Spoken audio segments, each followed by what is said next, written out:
Hello বন্ধুরা, তো আমি অর্পিতা ঐশী শর্টস থেকে বলছি। তো এখন পশ্চিমবঙ্গে কি ঘটছে ভীষণ কনফিউজিং। একে তো আমরা এখনো জানি না যে আমাদের মুখ্যমন্ত্রী কে হতে চলেছে। সেকেন্ডলি, আমি কোনো ফার্স্ট অফ অল আমি বলে দিই, আমি কোনো পার্টির হয়ে বলছি না, জাস্ট কিউরিসিটি যে আমাদের মুখ্যমন্ত্রী কে হতে চলেছে এখনো পর্যন্ত জানি না।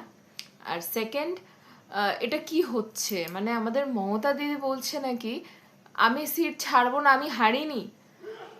এটা কি, মানে কি হচ্ছে? এটা তো আমার কি মনে করিয়ে দিচ্ছে আমি সেই ছোটবেলায় খেলতাম অনেক বন্ধুদের সাথে, যে লুকোচুরি খেলতাম বা কিতকিত খেলতাম। তখন বলতাম যে তুমি আমাকে হারিয়ে দিয়েছো, আমি আমি হারিনি, আমি ছাড়বো না, আমি খেলবো আবার। সো কে কে আমার সঙ্গে একমত কমেন্ট সেকশনে জানাও। আমি আবারও বলছি, আমি কোনো পার্টির হয়ে বলছি না, বাট এটা ভীষণ হাস্যকর লাগছে।